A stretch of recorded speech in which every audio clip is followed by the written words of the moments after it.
and just open up everything. Look at Black's attacking pieces. Fantastic. Very good. Very good. Very good. Very good. And White, good defender. What's this guy doing? And the threat is rook a4. Remember you were saying yes, or why did he put his rook on a8? That same rook is not only threatening rook a4, it's also threatening the rook a3 move, as you mentioned. So magnificently placed rook. Everything coordinated with the attack. White's king is under tremendous fire, while Black's king is just sitting pretty. Magnus in deep trouble right now. Let me just say, let me get this in right here, right now. Who did we pick? Who were our favorites? I believe I was going for Wesley. Who did you guys pick? I love it. I love it when people pick their moments. Pick just the right moment to say something. Now's the time. Now's the time to throw that in there. Right. Well, it may not be the case in the next 5 minutes, like if something goes wrong for Wesley. But right now, Magnus has been outplayed. Not to mention that there are 4 more rounds to go after this, by the way. It's a little early to be picking, to be bragging about winners. And we do have it. We do have a move. 5 on the board. Magnus is in serious trouble. This is dire straits. The knight is not only hitting the C pawn, it's also hitting the F pawn as well. Not that he wants to take it. Yeah, I didn't. I remember when Magnus played against Fabi, that amazing move. Queen takes A7. Yes. He had played the move Queen F2, attacking the pawn on H4, and then he took the pawn on A7.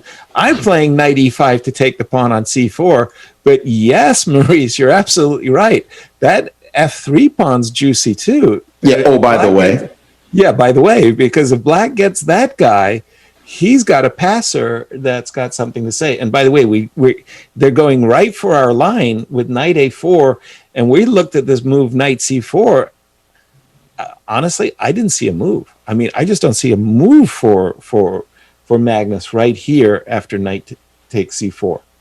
And Wesley's looking at that and saying, what has he got? What are we missing? There is one. Please. No, I was looking for Knight D3 and E5 to show up somehow. What would it take? D3, Knight C4, Knight D3. Knight D3 at least defends the B2 square to eliminate the Rook A4 threat. Then your B5 comes. I don't have any Knight C5 ideas. And if I play Knight C3, you play Rook takes A3, and just one moment do I have a move. E5 doesn't do it though. Why not? E5 takes. Oh yeah, maybe there's an idea here. E5, I can take on E5. Exactly. Right. Because I can't take, my rook is hanging, and I have to go back with my rook. Still looks good for Black. What, do you use a pawn up? And no, but Knight C4 is hitting the pawn on H7 if you take with the bishop. Okay, I've got to give up that pawn on H7. I don't want to mess up my... Okay, at least it's still even material. By the way, Knight C4 is on the board, so we're way ahead of the players. They have achieved our kind of starting position, and I'm looking at Magnus. By the way, I am terrible at reading Magnus. Every time I see him, I think he's got California cool, and I don't know if he's winning or losing. How do you guys, judging from the camera shot, how do you read his?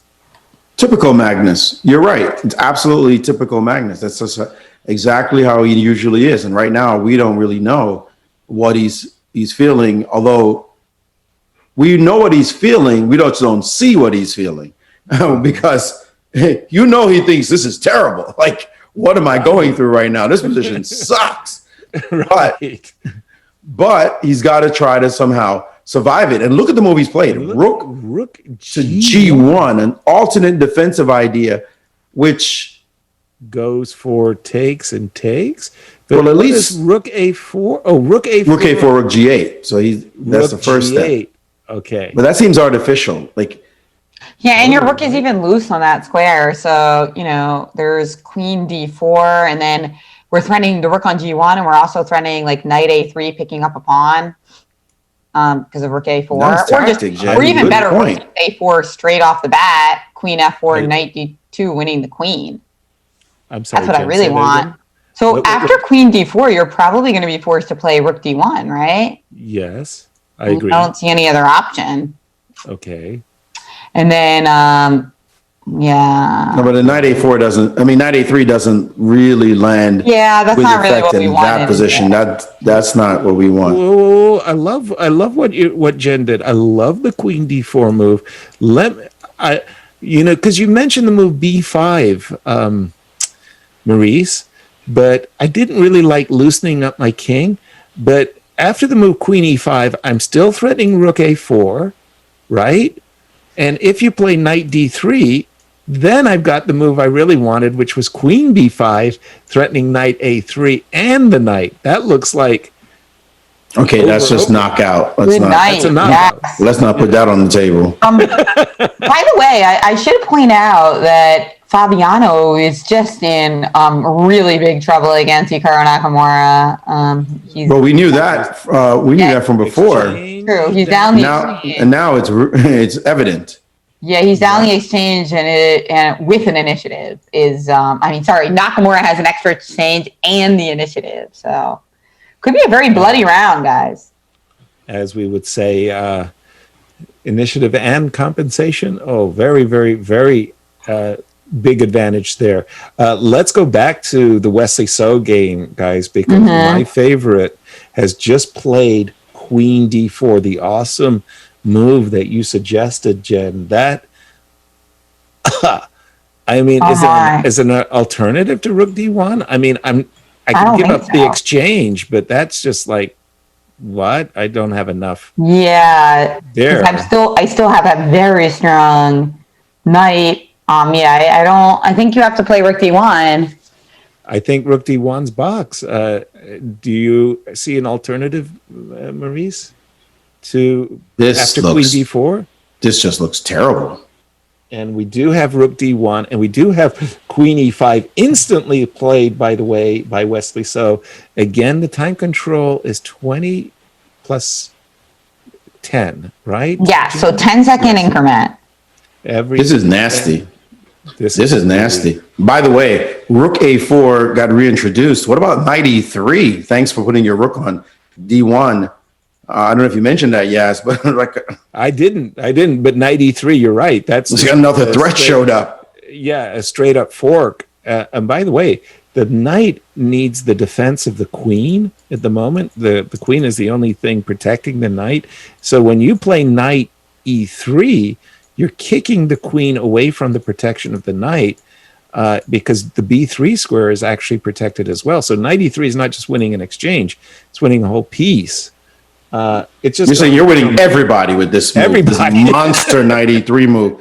This is now we're seeing the true depth, by the way, of the move rook A8, which he played instantly, and now the rook has gone back to G1. Oh boy, I'm just feeling like because of queen B5, right? Oh, well, now there's rook G7 check at least, so that's why he played back disrupting one.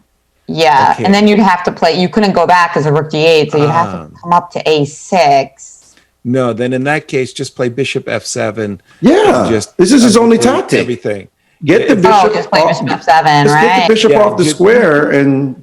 Yeah, just get the bishop off of G8, threatening rook A4. There you go. He's played it. He has played it. Oh boy, masterful chess right now. Bishop F7 and all the threats. Do you notice how the last several moves, White did a rook G1, a rook D1, and a rook back to G1, while Black did a queen to E5 and a bishop to F7. Said, right. I got free moves. What did you do in the meantime? What did you accomplish? I got improvement moves and you didn't. Exactly. That was the whole point of that. And Black's initiative is just, well, it looks deadly. This looks really over. Magnus got himself into trouble somewhere and he has not gotten out of trouble. This is not the escape that he had against Hikaru, by the way, where he really did save it nicely. Here, I just this looks terrible. Killing threats. B5 is a threat. Queen B5 as well. That square everybody's jostling for is another threat. Knight to E3, winning the knight on A4 is a threat. Massive threat. There's so many. Rook. So we got B5 as a threat. Queen B5, knight E3, and also Rook A4 is another threat. That's four different threats in one position. How do you defend against all of them? Yep. Four massive beautiful threats. Game by Wesley. Look at this. Absolutely artistic. Just you don't dominate Magnus like this. Could be the best game we've seen in the tournament so far. Although, of course, there's a lot that we didn't get a chance to analyze in depth. But no, I think you're right. He's impressing. He's impressing us tremendously. Maybe one of Levon's victories today is equally as good, but this is that's true. We didn't see the full Levon games, but we're going to be paying more attention to him now.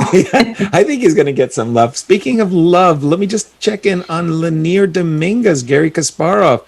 Holy smokes! There's a king on D6. But maybe other moves as well, but that certainly is good plenty enough. Wow. To make resignation happen. So after a long thing, Queen C3 blundering a piece. Yep. I mean, there was just two. We said four different threats. And what to do? And he just played Queen C3, and that was it. You know we're going to come back, and I'm going to quiz you about